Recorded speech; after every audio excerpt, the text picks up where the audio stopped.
আজকে আমরা এসেছি গুরু গোরখনাথ রাম তালাব মন্দির, যেটা দিল্লিতে অবস্থিত। এটা মন্দিরটার এন্ট্রি গেট। এটা দিয়ে ঢুকে আমরা মেন মন্দিরে এখন প্রবেশ করব।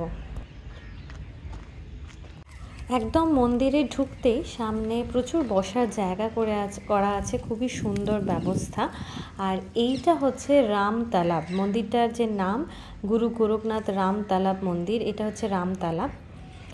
এখানে ডান দিকেই ঢুকতে পড়ছে একটা গোয়াল, এটা এই মন্দিরের নিজস্ব গোয়াল। এখানে প্রচুর গরু রয়েছে ওদের।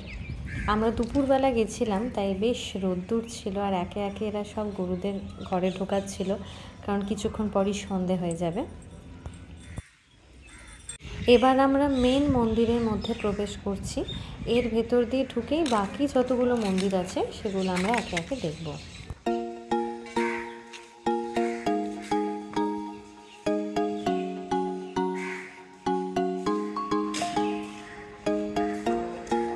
মন্দিরে ঢুকতেই এখানে সামনে যেটা রয়েছে সেটা হলো ধর্মশালা। এখানে বাইরে থেকে অনেকেই যারা আসেন তারা এখানে থাকেন, বা মন্দিরের অনেক লোকজন এখানে থাকেন। গুরু গোরখনাথকে ভগবান শিবের অবতার হিসেবে বিবেচনা করা হয়, এবং প্রাচীন ভারতের একজন মহাযোগী হিসেবেও তিনি পরিচিত। তাকে ভারতের নাথ হিন্দু সন্ন্যাস আন্দোলনের সবচেয়ে প্রভাবশালী প্রতিষ্ঠাতাদের একজন হিসাবেও বিবেচনা করা হয়ে থাকে। প্রত্যেকটা মন্দিরের একটা আলাদা নিজস্ব শান্তি বা আনন্দ থাকে। এই মন্দিরটায় ঢুকতে আমার ঠিক একই রকম একটা আনন্দ বা তৃপ্তি অনুভব হলো। আমরা এবার মেন মন্দির গুরু গোরখনাথের যে মন্দিরটা, সেখানে প্রবেশ করছি।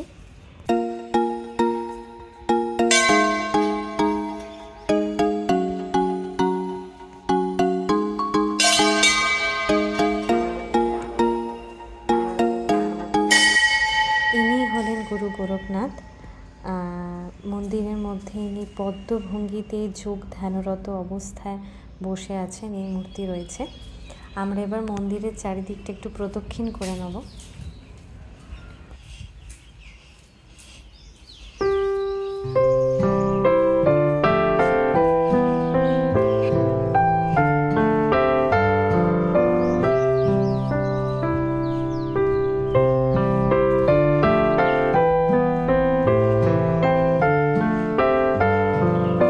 মন্দিরটা প্রদক্ষিণ করতে করতেই একটা অপূর্ব সুন্দর পলাশ গাছ চোখে পড়ল।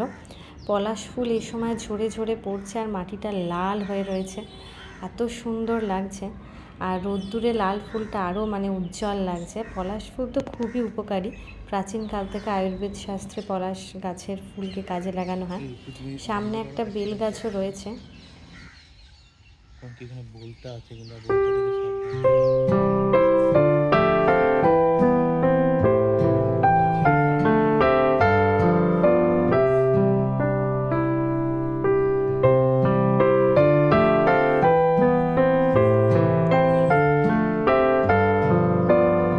এখানে খুব সুন্দর একটা শিব মন্দির রয়েছে, আর শিব ঠাকুরকে পেয়েছি। সামনেই শিবরাত্রি গেছে, তাই শিব ঠাকুরের মাথায় তো একটু জল ঢালতেই হয়, আর তারও খুব সুন্দর ব্যবস্থা ছিল। তো আমরা শিব ঠাকুরের মাথায় একটু দুজনেই জল ঢেলে নিলাম, মনটাও খুব শান্তি পেল। আর এই গ্রীষ্মকাল, দিনভর ঠাকুরের মাথায় ঝাড় রয়েছে, সেখানে একটু জল দিয়ে দিলাম।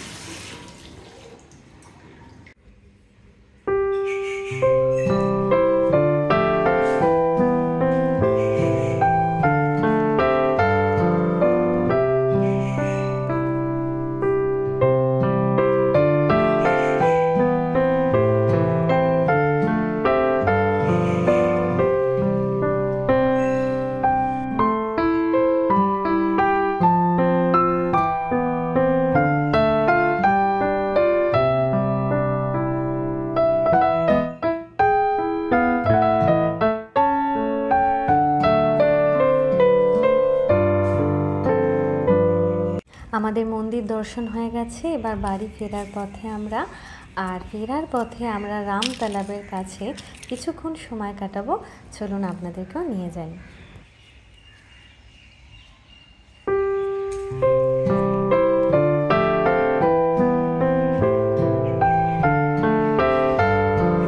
এই রাম তালাবটা এতটাই সুন্দর যে চারিদিকটা সবুজ, মাঝখানে জল, আর এত সুন্দর হাওয়া দিচ্ছে, প্রচুর পাখি রয়েছে, প্রচুর টিয়া পাখি ঝাঁকে ঝাঁকে উঠছে।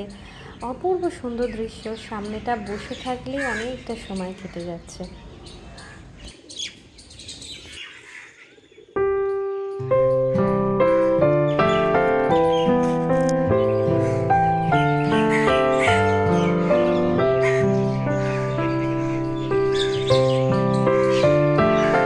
এদিকে এদিকে চলো।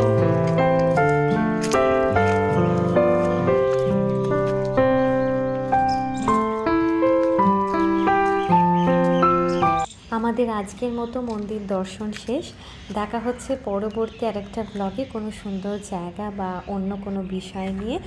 আর অবশ্যই আপনাদের ভালো লাগলে ভিডিওটা লাইক, সাবস্ক্রাইব আর শেয়ার করবেন। আর আমাকে কমেন্টে জানাবেন যে আপনারা কারা কারা এই মন্দিরে এসেছেন বা এই মন্দিরে বিভিন্ন টাইমে কী কী উৎসব অনুষ্ঠান হয়ে থাকলে বা আপনারা জানলে অবশ্যই আমাকে জানাবেন। আর আপনারা সকলে ভালো থাকবেন, সুন্দর সুস্থ থাকবেন। দেখা হচ্ছে পরবর্তী একটা ব্লগে।